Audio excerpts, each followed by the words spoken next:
Baiklah, perkenalkan nama saya Alce Elida Pasaribu. Saya akan mempresentasikan bab 29 tentang laporan keuangan. Apa yang dimaksud dengan laporan keuangan? Laporan keuangan merupakan inti dari keterbukaan informasi di pasar modal. Informasi tentang laba atau earning yang terdapat dalam laporan keuangan digunakan sebagai indikator dari nilai fundamental perusahaan. Indikator-indikator ini merupakan salah satu informasi penting yang digunakan sebagai dasar dalam pengambilan keputusan investasi. Yang kedua, tanggung jawab manajemen. Manajemen atau direksi bertanggung jawab untuk mengadopsi kebijakan akuntansi yang wajar atau sound, serta merancang dan mengimplementasikan pengendalian intern yang memadai yang berkaitan dengan hal berikut. Yang pertama, struktur, kebijakan, dan prosedur yang memadai untuk menghasilkan pelaporan keuangan yang dapat dipercaya. Yang kedua, mengamankan harta perusahaan. Yang ketiga, meningkatkan efektivitas dan efisiensi perusahaan. Yang keempat, mematuhi ketentuan peraturan perundang-undangan. Asersi manajemen. Laporan keuangan merupakan asersi atau assertion dari manajemen mengenai hal-hal berikut. Yang pertama, posisi keuangan. Laporan posisi keuangan. Yang kedua, hasil usaha atau laporan laba rugi. Yang ketiga, perubahan ekuitas atau laporan perubahan ekuitas. Yang keempat, sumber dan penggunaan dana kas atau laporan arus kas. Dan yang selanjutnya, kecukupan pengungkapan atau catatan atas laporan keuangan. Standar akuntansi. Kerangka pelaporan keuangan dijabarkan ke dalam standar akuntansi yang dikeluarkan oleh Ikatan Akuntan Indonesia yang diterbitkan dalam bentuk Pernyataan Standar Akuntansi Keuangan atau PSAK. Dalam hal pelaporan keuangan, Indonesia mengadopsi International Financial Reporting Standard atau IFRS dan standar akuntansi sebelumnya yaitu International Accounting Standard atau IAS. Elemen laporan keuangan. Yang pertama, laporan posisi keuangan atau balance sheet. Yang kedua, laporan laba rugi atau income statement.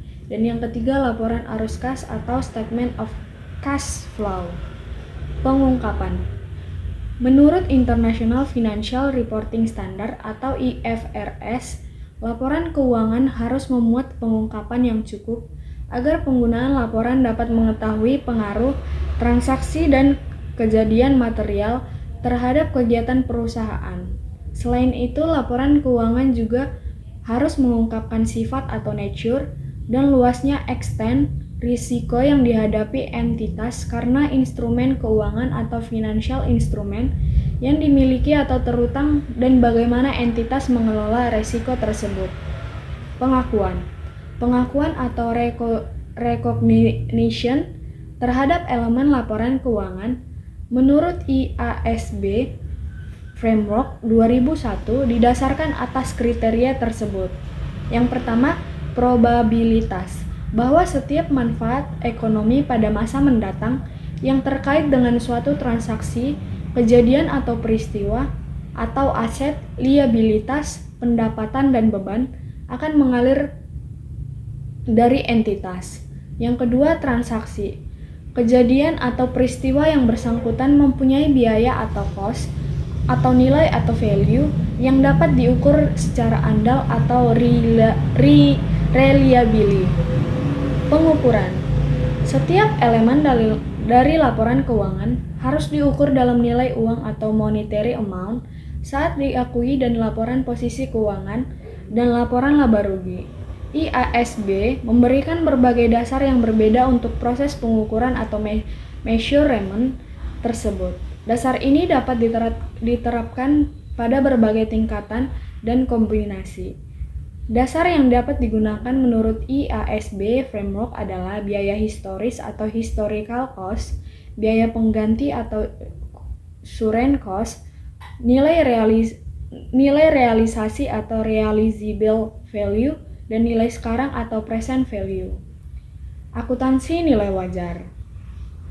Pernyataan Standar Akuntansi Keuangan nomor 13 yang berlaku di Indonesia yang mendefinisikan nilai wajar atau fair value sebagai suatu jumlah yang digunakan untuk mengukur aset yang dapat dipertukarkan melalui suatu transaksi yang wajar atau arm's length transaction yang melibatkan pihak-pihak yang berkeinginan dan memiliki pengetahuan memadai.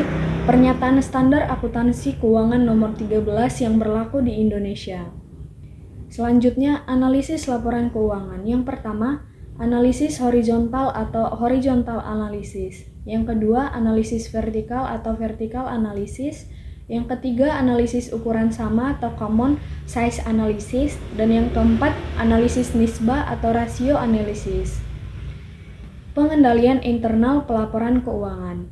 Dalam rangka tata kelola yang baik, penyusunan laporan keuangan akan melalui proses verifikasi terdapat 6 lapis atau layers pengawasan dan proses pelaporan keuangan.